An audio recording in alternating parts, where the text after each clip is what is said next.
Hi, and welcome to the Agile in Action podcast with Bill Raymond.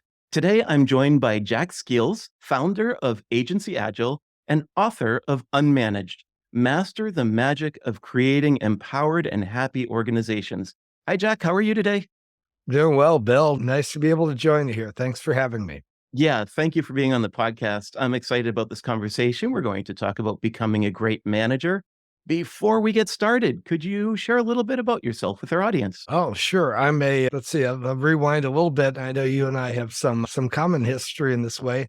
Started out as a software developer, a programmer, as they used to call them back then, and I quickly became a project manager, management consultant, ended up at a think tank, Rand Corporation, where I was a senior analyst for several years and worked on how knowledge worker organizations should optimally operate and the like. And then back out in the real world, have actually over the last 20 plus years, proved out a lot of the ideas that are in the research. And that's the genesis of my new book as well. And of course, our practice here at AgencyAgile. Thank you very much for that. And by the way, the book is great. You were nice enough to give me a copy of it, and I can't say how good a read it is. So thank you for writing that and sharing that with the community. Cool. I saw that you had a very dog-eared page marked copy as well in our earlier discussions. So yeah, thank you. I appreciate the ultimate tribute to an author is if someone wants to actually read parts of the book again. Yes, And so, exactly. yeah, thank you. Yeah, of course. We're going to talk about two core topics today. One of them is the cost of management, and the other is managing in the context of what you call and refer to as unmanaged. Before we get into that, I always like to ask the question, what does agile and agility mean to you? Wow. It's we could do a whole podcast on that one, of course. And you do all the time, right? I think those are two very different ideas. And even I do a lot about this in the book, is that we use overloaded words a lot, and agile is one of those, right? Agile means anything from classic software agile to doing things that kind of look like software agile, even if it's not the right thing to do, or saying that you're doing agile when you're not really doing it.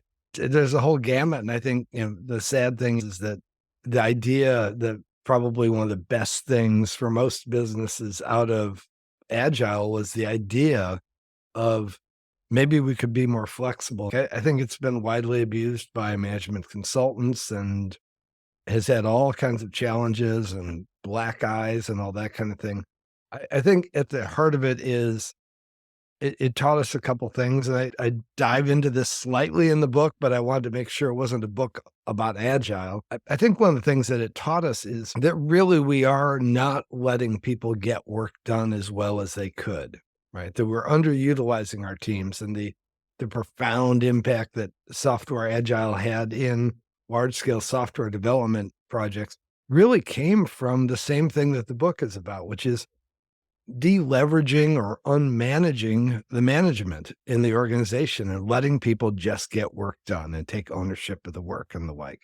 And I think for me, that's the spirit of agile right there, is that we're all very clever human beings evolved over hundreds and thousands of years, and we can solve things. And that doesn't mean that because I'm a manager, I can solve things better than anyone else. What Software Agile did is it proved that teams can actually manage, that you don't necessarily need a manager for a team all the time, right? Absolutely. And it's interesting to see that evolve and then devolve. I feel like sometimes there's this structure that you put in your head and you say, I like things to be this way because I like this level of control.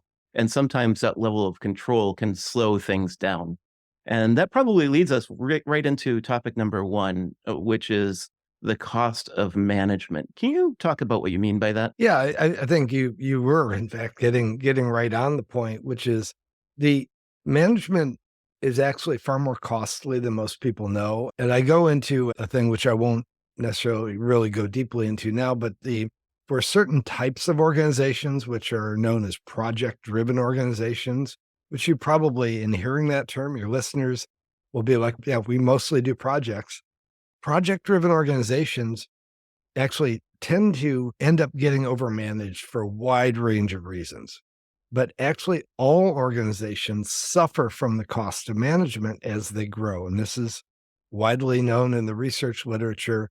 And someone won a Nobel Prize around the idea. Actually, it's that profound of an idea. In the book, I identify 5 different forms of what I call the manager tax. It's the idea that maybe not everything that managers do, or even the existence of managers, actually makes the organization more productive. The manager tax goes back to a piece of organizational research that says the greater your managerial intensity, the greater the number of people, number of managerial structures, and the amount of managerial action that happens inside your organization, the lower the productivity. Managing and productivity are inversely proportional. And this is a really interesting idea, because if you ask managers, you say, are you responsible for productivity? They will say, yes, of course, my job is to ensure productivity. Yet in some very strange and interesting and even humorous ways, doing less managing actually is probably the best thing you can do for productivity as a manager. I'm going to give you one quick example too, which I think it came up on a podcast the other day that I was doing. And back in the old days of the factory, I'm a manager. I've got 10 people working for me, and they're all working on an assembly line, and we're producing 200 widgets a week or something like that. And that's how I'm getting measured. Okay, I am the manager. My department's getting measured on productivity. Did you make 200 widgets or more, hopefully?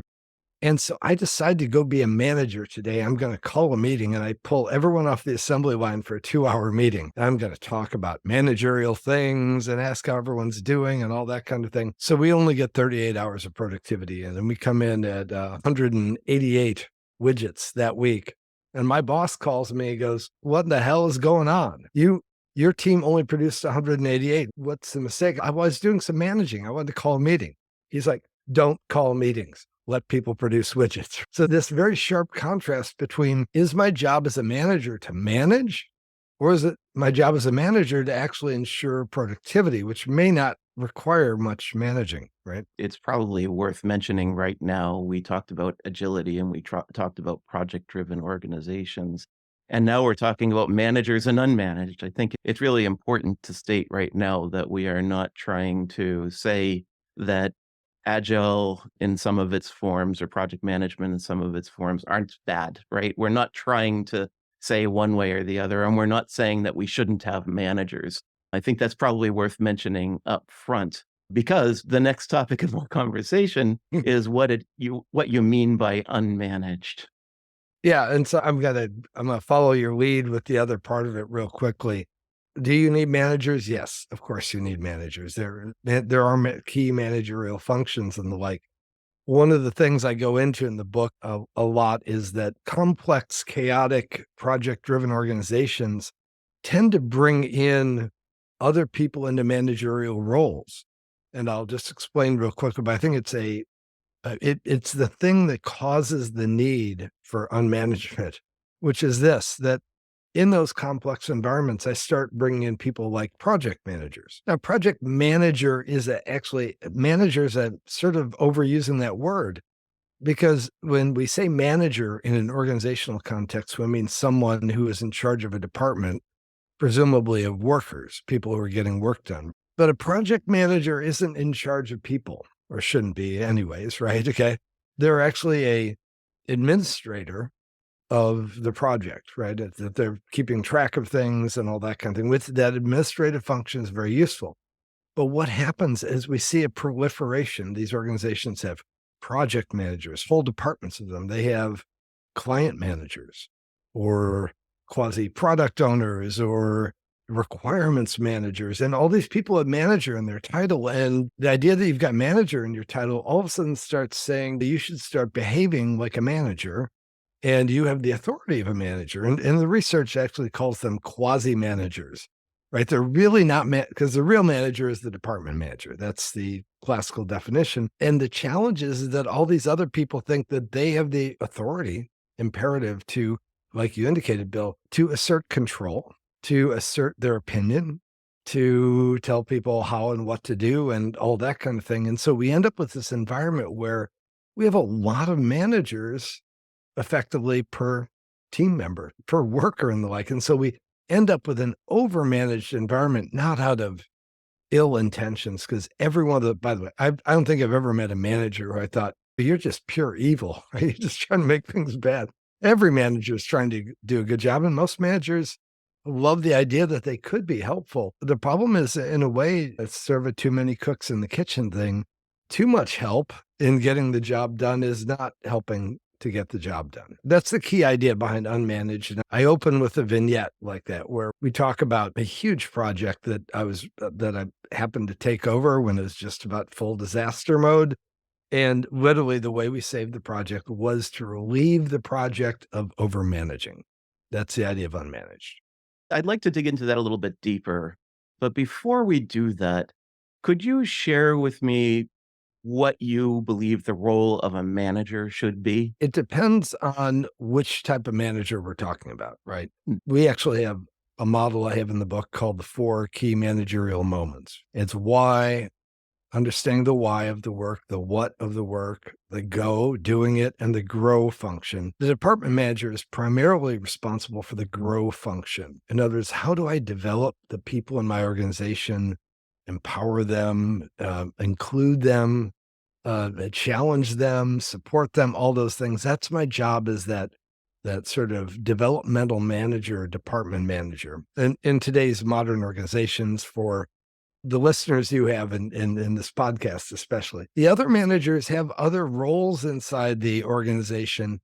And so that any given one, like project managers, should be, for example, keeping track of what's known. Okay. And like we teach in our methods, how to keep track of what's not known, because the fundamental uncertainty in the work we do in project driven organizations is a bigger problem than the certainty. In others, well, it's what we don't know that gets us into trouble in projects, not what we do know. And project management, for example, is a discipline designed around drawing up plans based on what we do know. And if I draw up a plan based on what we do know, but we don't know a lot, then the plan is wrong, but it doesn't look wrong. Okay. And I can go around sort of around the circle of all these other managers. And the requirements manager writes up a definitive requirements document. And yet there's a lot we don't know, but the document doesn't necessarily say that we don't know things. It just says what we do know. And all these things start creating this illusion that everything is solved, and they've removed the biggest capability we have inside of all of us, which is to ask, yes, but is that it?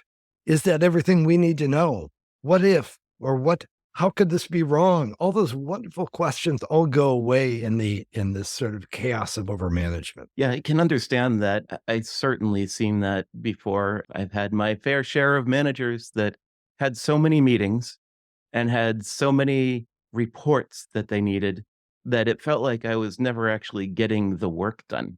I felt like I was always trying to meet some need, and I didn't fully understand what that need was because it wasn't communicated well. And so for me, that is something that needs to be cleaned up, right? That to me was something that when I was with those managers, I had to work really hard to understand what it was they were trying to get. And very often, after you understand that, you can actually reduce the workload yourself and say, you ask for these 3 reports every week, and you're telling me that this is what you need this information for. Let's cut that down. How about we just give you the access to this system? We'll give you a little dashboard. And then all of a sudden, there's more free time for me to do the work that I think is valuable, and hopefully my manager thinks is valuable. But I think what you're saying here is that as a manager, we also need to step back and think about how we are managing our teams and regularly think about what our objective is to help our teams focus and deliver faster. Yeah, I love your example, by the way, Bill. I think it's great. I think what occurred to me while you said it, which I wish I had used in the book, is meetings can often be weaponized managing. Okay. In other words, you think the classic one is, I'm going to schedule a meeting on Friday just to see where everyone is with my project. So I'm going to take an hour of productivity out of everyone's life. Okay. So they all have to be there.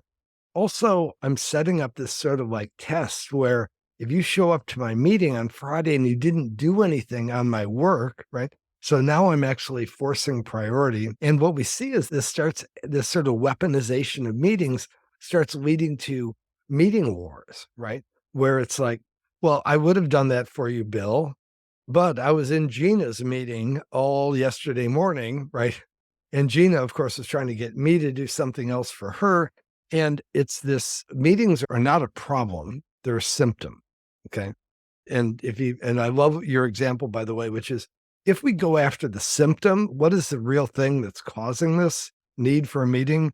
Usually you can get rid of meetings. And most people think, oh, we just need to run meetings better. We need a purpose, all that kind of thing. That's not it. Okay. Meetings are a managerial weapon, if you will. Again, not ill intentioned, but they have huge external consequences to them. Absolutely. And I do think that every time you're in a meeting or interrupted, there's a percentage of brain power that takes where it pulls you out of the thing that you're supposed to be delivering, whatever that might be. And you have a meeting that pulls you out of that zone that you're in, where you're in the flow, you're doing your work, and now boop, you're in a meeting. And then it's gonna take you another hour or so to finally get fully back into it. I don't think we can context switch as quickly as we may think sometimes.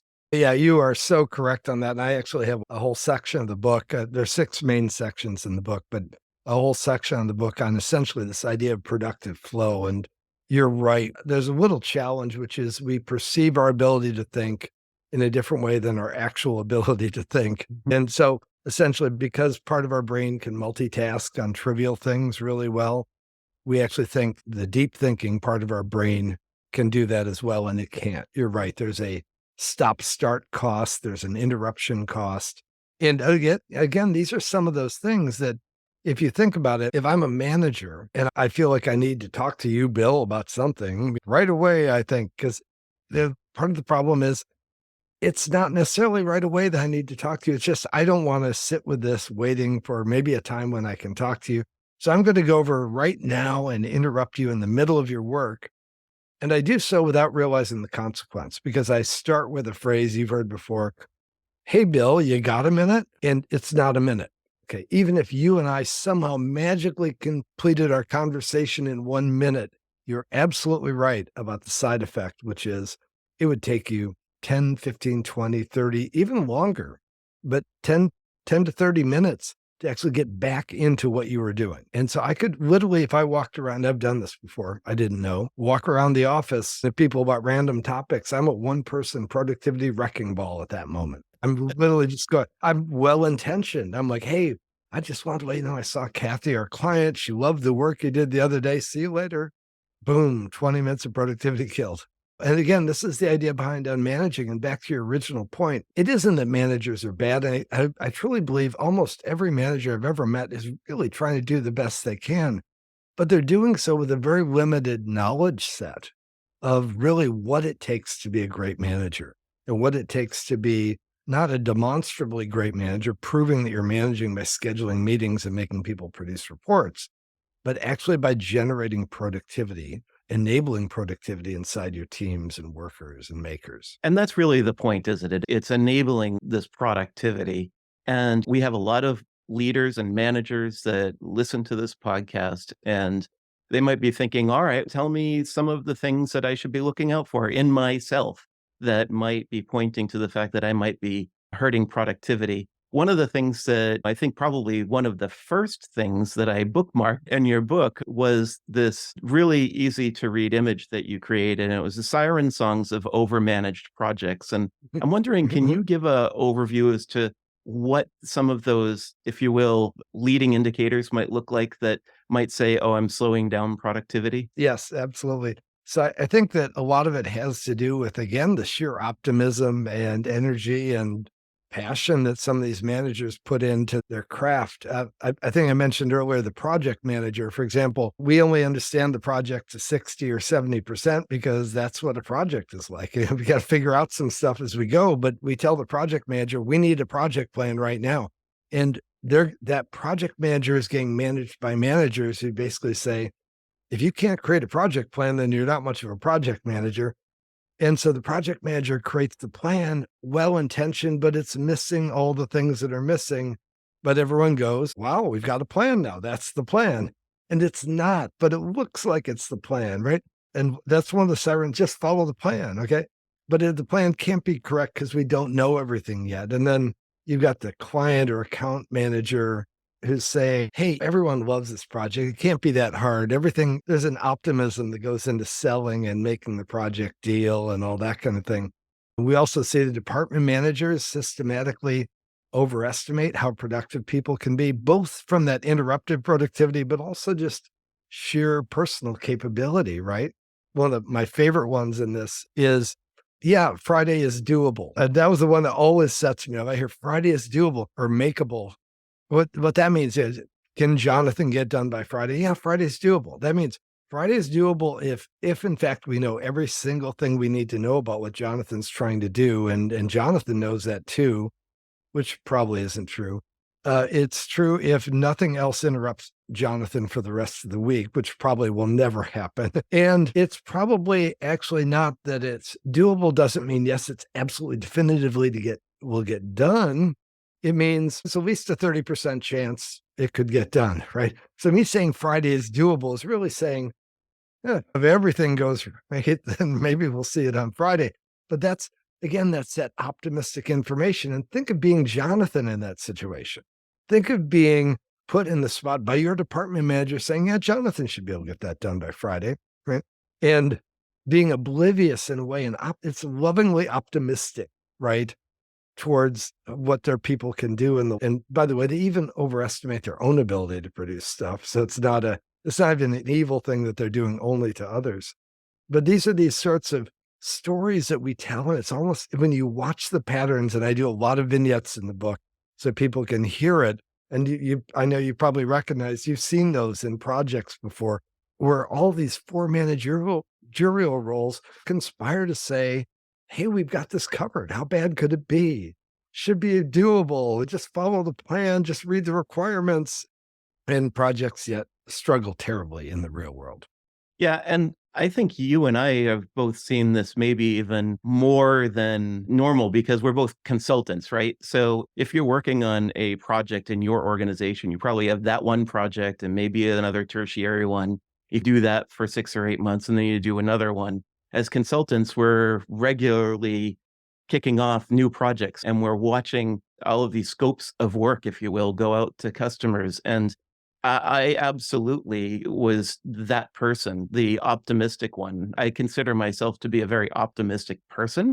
And so I always think, well, we can do this faster than the rest of the team thinks that we can. And one of the challenges, of course, was that we thought we're implementing packaged software. And that's the wrong way to think about it. I was thinking about that as we're implementing packaged software. We have the experts on this packaged software. We can come in and we can do it. But one of the things that we don't realize, and that's the thing where I had to step back, and this was one of my big unmanaged moments, if you will, was that I realized we're not implementing software. What we're doing is implementing change in an organization. That organization, if they want to be more productive using our software, that means that we have to introduce productivity gains. And that means that we have to maybe change the way people work. It might mean we need to change roles.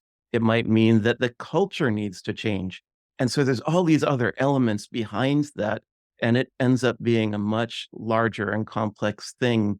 One of the things that I ultimately started to do was include that in our scope of work, and our competitors didn't. And that meant that our prices tended to be Yeah. about 30% more than everyone else's. But guess what? When you do that, the customer recognizes that you are trying to help them through the process as opposed to just shove some product down their throat.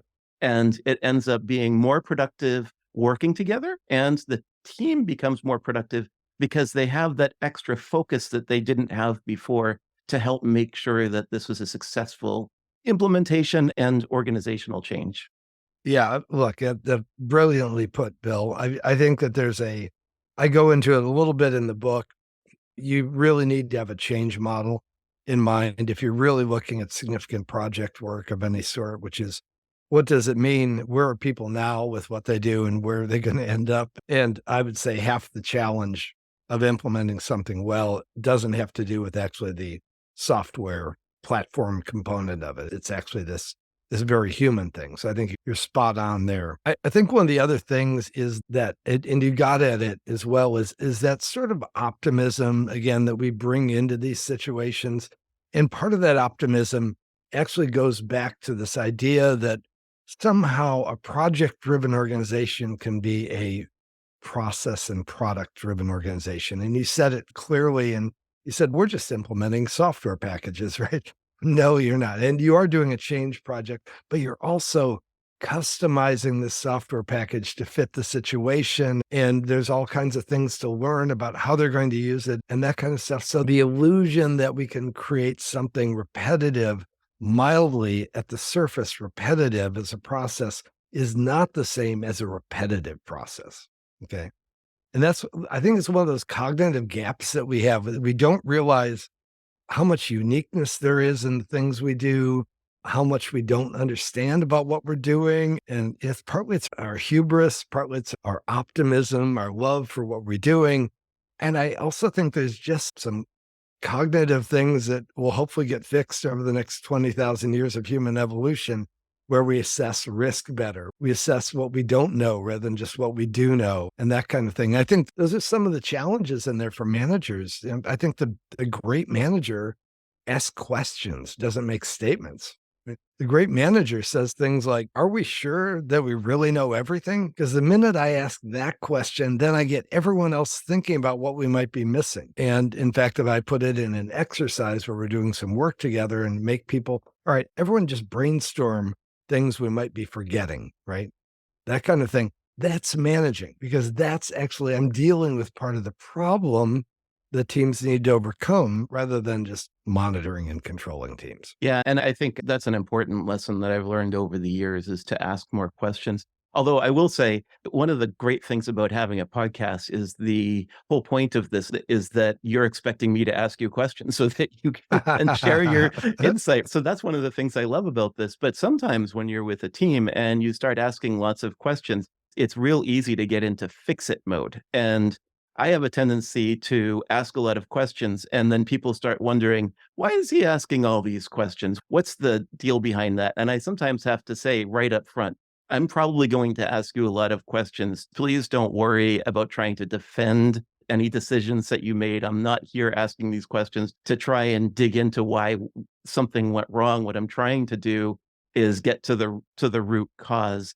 And once you do that, I feel like people will open up and they understand that technique that you're using, if you will. But then at the same time, I have to take a very careful step every single time to ask myself, are you asking a question or are you going to start fixing the problem? And I think as a manager, there's times when, yes, the team says, Bill, take this to leadership because there's a bigger problem here. And so the team has come up with that decision. I think that's the important thing is a team comes up with a decision. And if I start telling them what to do, then I'm starting to do this sort of control mechanism that says, do this thing, even though the team may not agree with it. Yeah, I think you're spot on. I think there are at least two roads to any destination, and the roads aren't the same.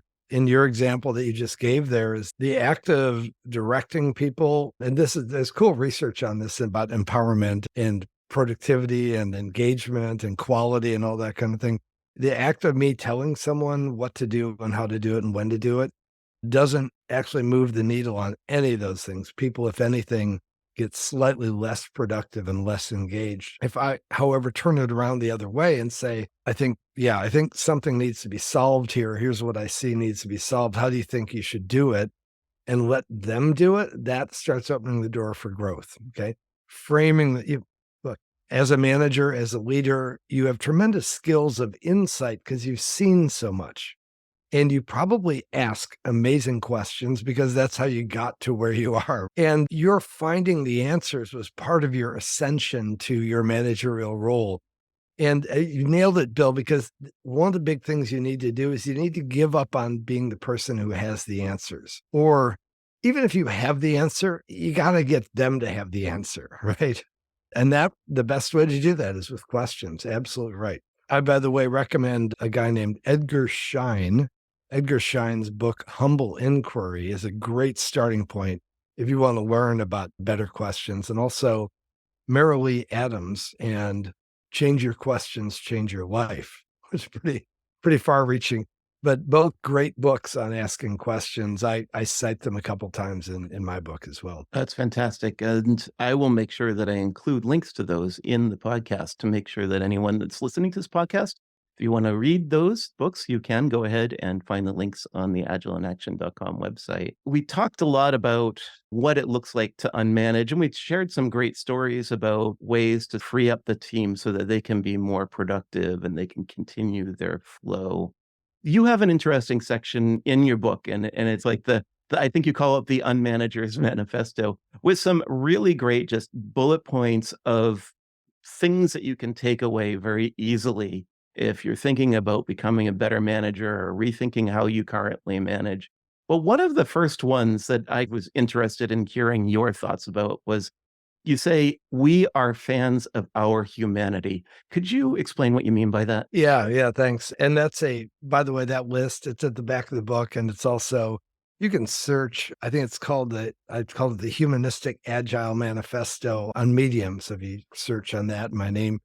But the list is actually a list that we use largely as ground rules for how managers and teams should interact. We start most of our trainings by basically going through that list one way or another. And actually, one of the things we do is we don't write that list out. We ask people what they think the good rules for working are, and then sort of use, again, back to our point, using questions to expose it. The one that you bring up, fans of our humanity, was designed to attack a problem, a perceptual problem. And that is, there's a very mistaken belief that some people are wildly superior over other people. And the some people is actually all of us, because there's cool research. Like if you survey a room full of people and ask everyone, where do you rank yourself relative to the average capability in this room? And the average ranking is everyone ranks themselves around 70%, which is impossible, right? It just literally is impossible. So we tend to think of us as ourselves as superior to others. It's just, we're wired that way. But this can get quite severe when you get into multi-level managerial organizations and multi-level senior, mid-level, junior roles inside of the development organization. Like, and no one stops for a second and thinks that, you know what, we're born so similar in terms of skill sets and so much of what we do, like language and our reasoning processes, are all just the product of evolution. Education teaches you how to use these things, okay? But education doesn't create these things. And I have a line in the book where I say, the situation is Eric ready to take this project on? And I say, hey, Eric's ancestors from 400,000 years ago called and said, yes, Eric's been waiting to do this project for a while. And the idea is that we don't tap into those untapped resources as well in our people as we should. We as managers and leaders need to become more like soccer moms or soccer parents, if you will, not to be gender inappropriate, but say everyone's got to get out on the field and play, right? I got to believe that the best way to become great at doing this is to just go do it. I got to believe in people, and more often than not, and way more often than not, you'll get satisfied as a manager by the growth in people when you really get behind that idea that we humans are ridiculously wired for success and problem solving and working together and all those things. That's really good insight. I appreciate that very much. And with that, I'd love to know if there's any actionable things that someone could take away from this podcast and start doing as part of their daily, if you will, thought process for becoming a better manager for their teams. Wow, that's that's a tough one, because it's a tough situation. We have models of how we're supposed to manage, and what's the one thing Jack can say that someone might do? I think the one that came to mind, and I don't know if it's the best one, but it's the one that comes to mind right now, is I think one of the great skills, and this is in section 6 of the book, is asking a question that looks something like this. Someone says something, makes a statement, and people make statements in business settings all the time, and they aren't necessarily true. They're just people making statements, right? And to start getting good at pausing and asking, yes, but is that, asking inside your head, yes, but is that so? And think about, and this is when I was at RAND, the think tank, I was actually good at doing this because of some other things that happened in my life. but is one of the key skills is the ability to say, okay, we do know X, but is that all there is just X? Could there be something behind that? Something else that we're not talking about? Should we be so easily satisfied with an answer when there are no simple answers in the world?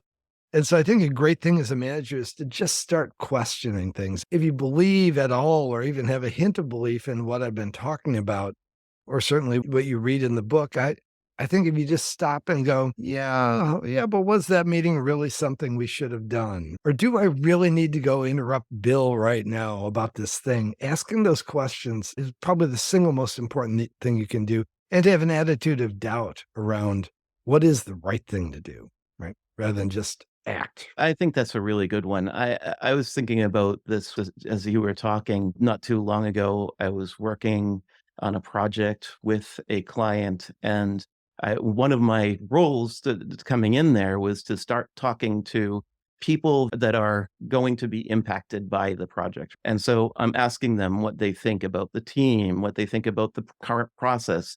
How are you doing? What do you think that we're going to accomplish what we're trying to accomplish at the right level at the right time? And there was very upbeat and positive responses, but they said, except for this team, we all know that this team is just no good.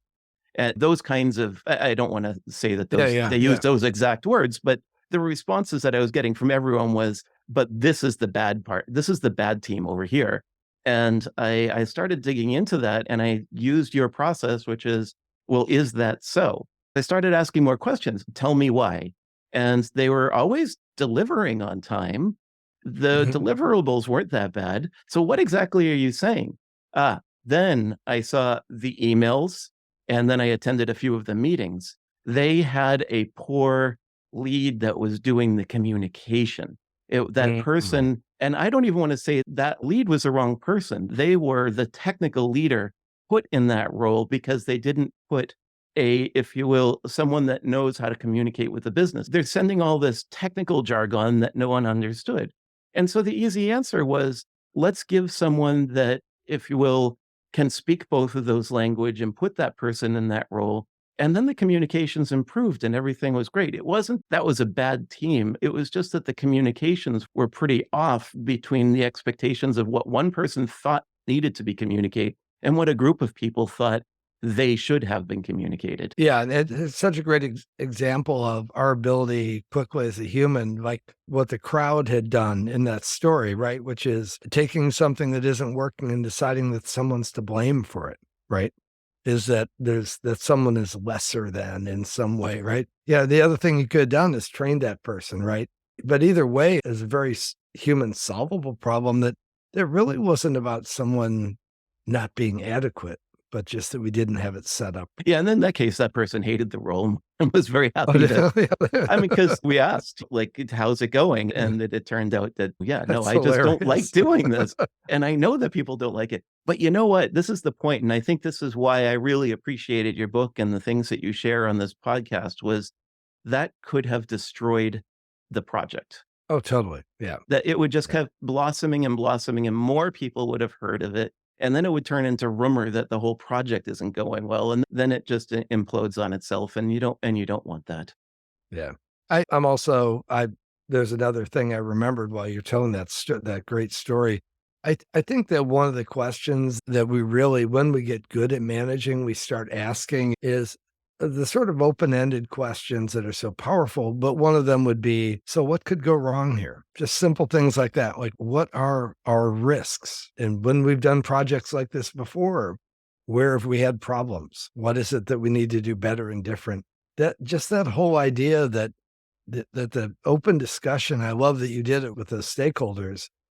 Find out where the challenges are, okay? And I think it's so easy, and believe me, I had years of decades probably of doing this. It's so easy to want to be able to come back with a beautiful answer all wrapped in beautiful paper, and it's the holiday season, right? But say, "Here's the perfect gift for you. This project is going to be great."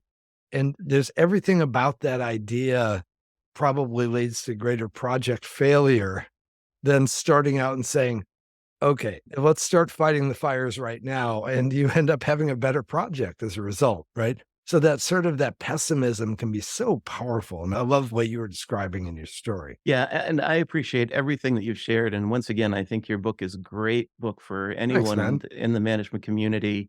Jack Skeels, I appreciate your being on this podcast today. I appreciate everything that you shared. Before we wrap up, for those that are watching the video, maybe they wanna see a cover of the book. I think you've got a copy of it there.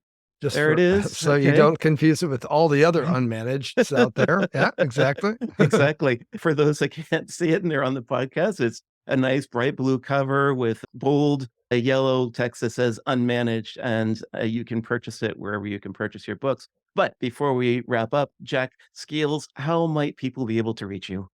Oh, yeah, the best way to reach me, LinkedIn, happy to connect with you, and if you have questions and the like. And also, of course, Agency Agile is our consultancy that helps with basically all the techniques that I and more that I identified in the book. So you can contact us at either place. Would love to hear from you, of course. And thank you, by the way, Bill. Just wonderful to chat with you again. Very, very nice. Absolutely. Absolutely. Jack, you spent a lot of time with me. We always do these prep meetings and then we record a podcast. And every now and again, a few times a year, we have some sort of a recording problem. And you had to deal with some challenges that I had on my side in getting this rescheduled. And so I really appreciate you're doing this a second time for us so that we can get the full recording out. I like to think it got better. How about you? Yeah, absolutely. I think we actually covered some more interesting areas, and I appreciate that. But Same here. if you would like to reach Jack Skeels, he just provided his LinkedIn and Agency Agile links. And of course, I will make sure that those are on the agileinaction.com website. Or just go into the comments, the show notes, and you'll see the links there as well. Thank you once again, Jack Skeels. It was a great conversation.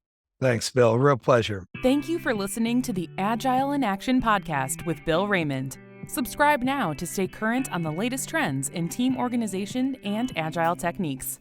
Please take a moment to rate and comment to help us grow our community. This podcast is produced in affiliation with Cambermast LLC, and our executive producer is Riyama Dagason. If there is a topic you would like Bill to cover, contact him directly at bill.raymond@agileinaction.com.